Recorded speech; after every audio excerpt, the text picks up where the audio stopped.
Hi, welcome to the third episode of Save Johor, Save Malaysia.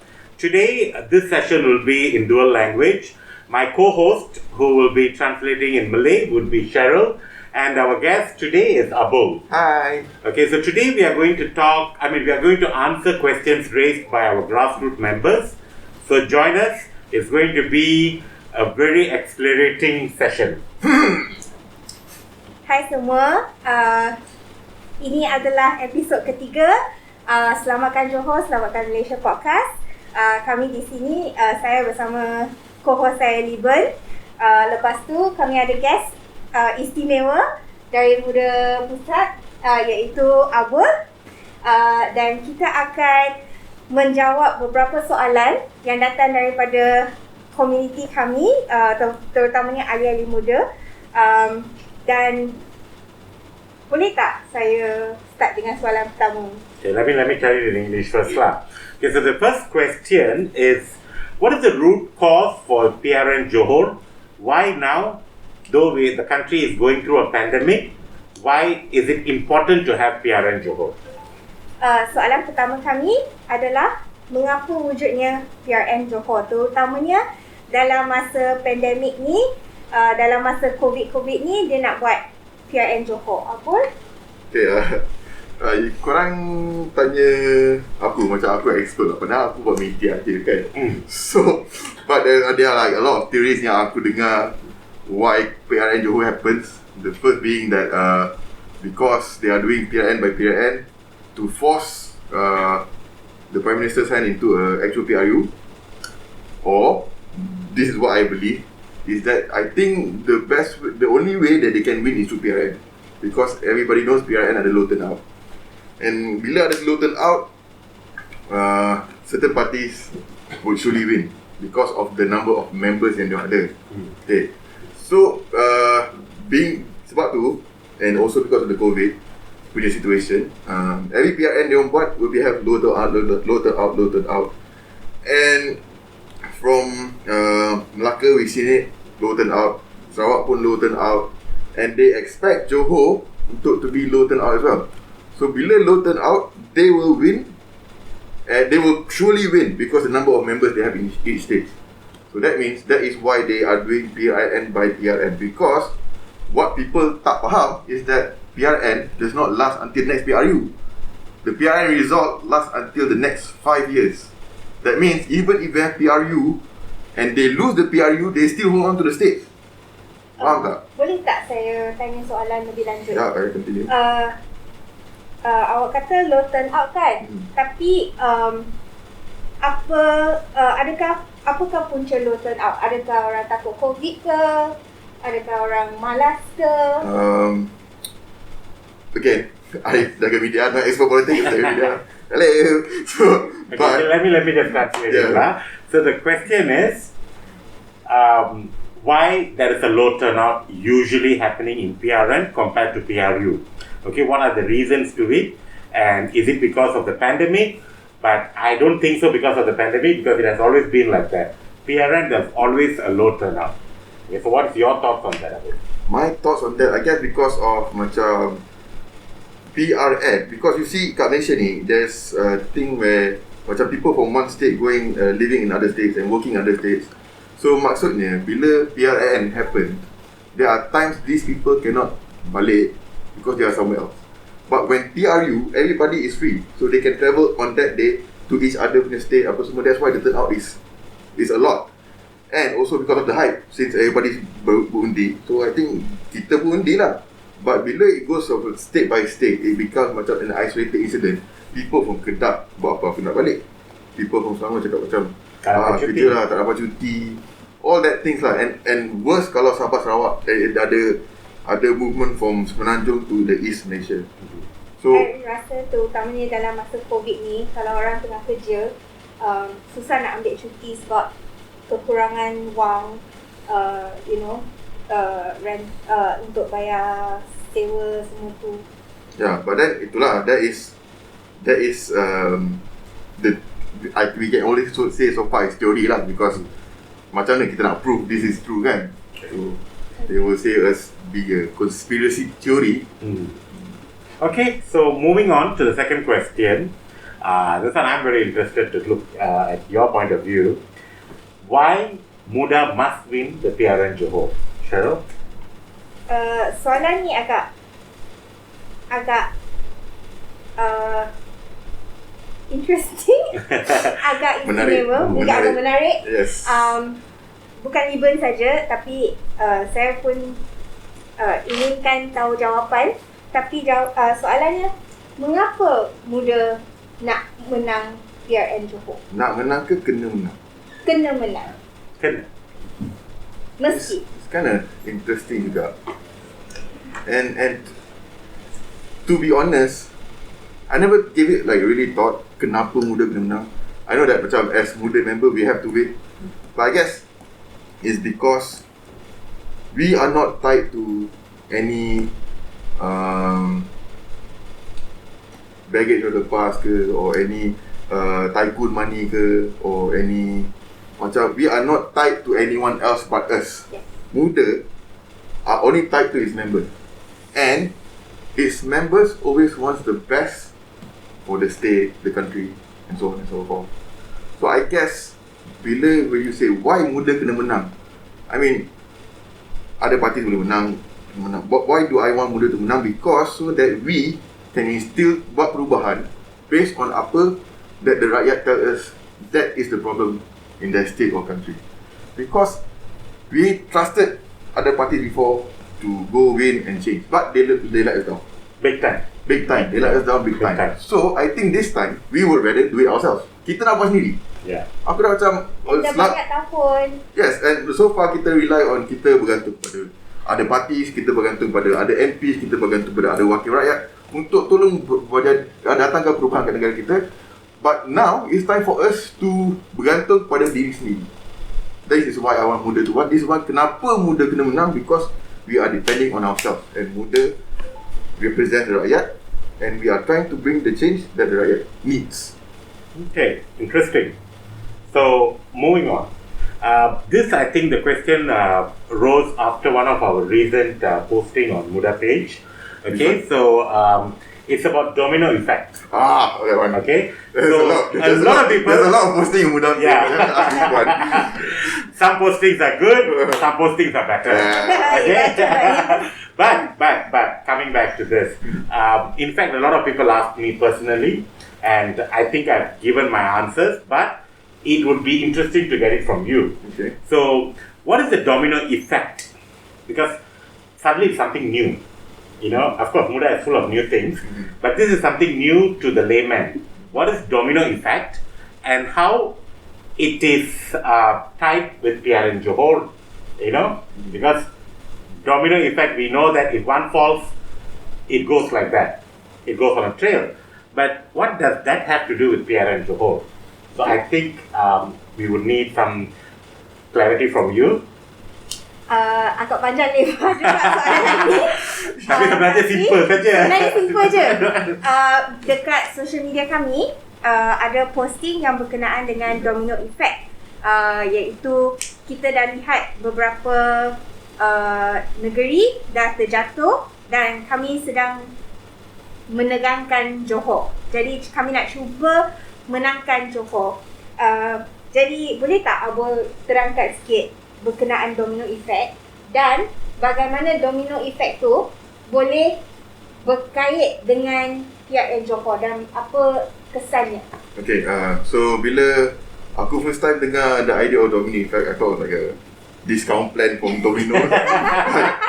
Domino effect. Oh shit. And then Okay, we are not promoting Domino. Not sponsored. Not sponsored. But basically, after we thought about it, it's because domino effect is, korang tahu domino, that the thing macam batang-batang tu, and then Tiles. the tiles apa tu, and dia tolak kan, kan. I mean, there's a lot of domino effects on YouTube performance, and it's like nice to see. It's very satisfying on TikTok. Very satisfying to see. But what happened? Why we call this a domino effect? Because we have Melaka, Sarawak, Johor, and then there's other states. Negeri-negeri lain kat belakang tu. Dia tumbang satu. Kan? The reason why it's called domino effect, Melaka dah jadi. Melaka tumbang, mereka menang di sana. Sarawak memang Sarawak tak dikira sangat because memang dia punya time untuk pilihan raya, but they won. And bila dah ada kemenangan tu, confidence mereka semakin meningkat. So di Johor adalah dia punya penentu dia.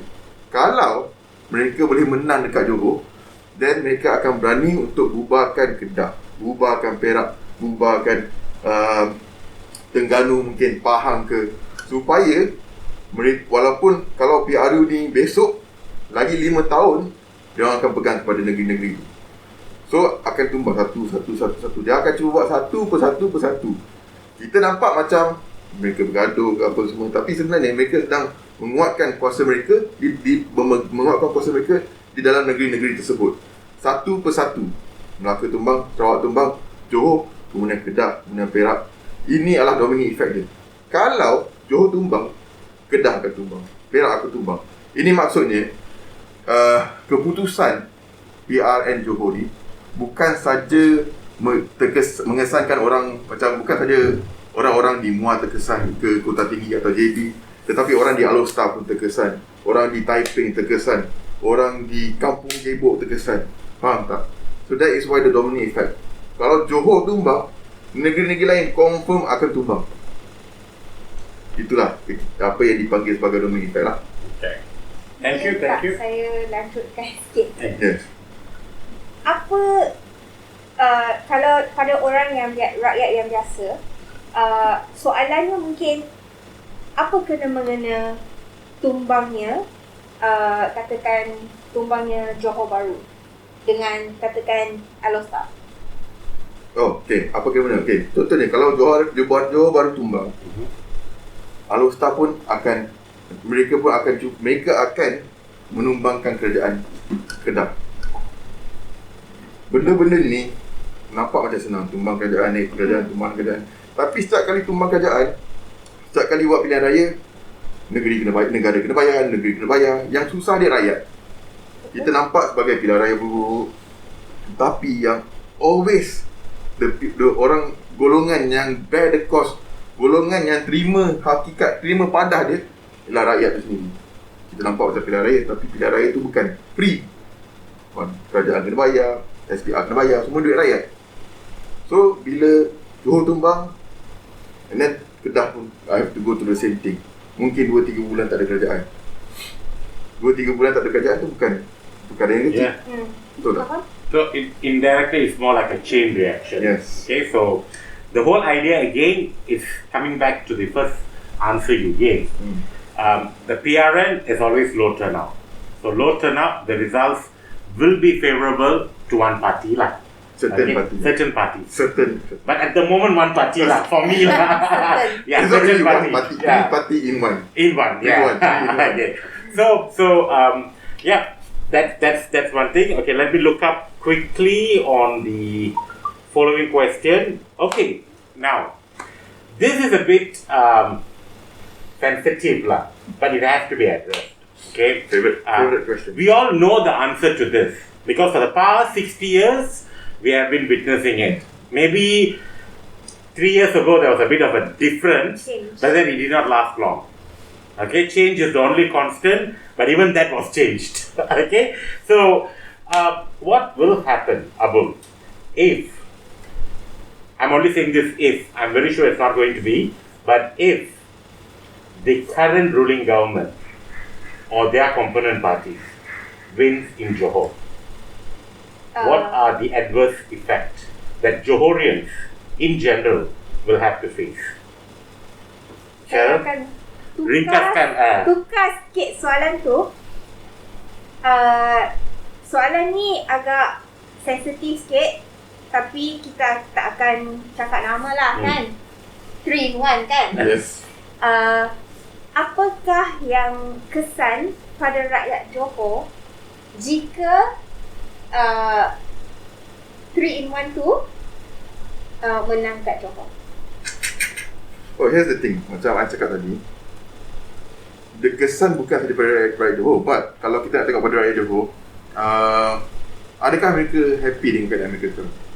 Adakah dia orang happy dengan keadaan ekonomi Johor? Adakah dia orang happy dengan keadaan pengangkutan di Johor, pendidikan di Johor, keadaan kecemasan, banjir. Adakah mereka happy dengan keadaan yang mereka ada? Mereka ada tak cukup peluang pekerjaan, underemployment, unemployment. Kalau kerajaan 3-in-1 ni menang, benda akan kekal. Diorang dah rule for the next 60 years. What makes you think kalau diorang menang akan berubah? 60 tahun. It's the same thing. I mean, what is the logic of mengundi orang yang sama untuk mendapat outcome yang berbeza? It will never happen. Ia tak akan berlaku. So, I mean, itu adalah kesan kepada orang Johor. The things yang mengacau korang, benda yang korang tak suka, tak puas hati akan kekal. Apa efek kepada rakyat Malaysia pula ialah kita punya politik will continue to be very, very unstable. Unstable, yeah. A single spark boleh menjatuhkan chaos, will be chaos in the whole country. Yeah. Right. So that is the effect to all Johorian people, but also to Malaysia in general. It's not just about Johorian. PRN Johor is not just about Johorian. Yes, orang Johor penting. Dia orang punya welfare, dia punya well-being. Tapi this PRN is bigger than Johor. It is akan effect semua, everyone daripada Perlis sampai ke Sabah. So that is the effect that PRN Johor punya. That is the effect of PRN Johor. Menang kalah, we have to beat them. So there you go, guys. I think we have managed to answer most of the questions. Now, basically, you guys decide the fate of Johor. So I know that at this time, getting leave applications approved will be difficult. Traveling costs will be a bit higher. But if we can afford to go on a vacation, if we can afford to go for a wedding, I think we can afford to go and make our voice heard in PRN Johor. With that, I would like to thank Abol for joining us today and Sheryl, who was kind enough to translate.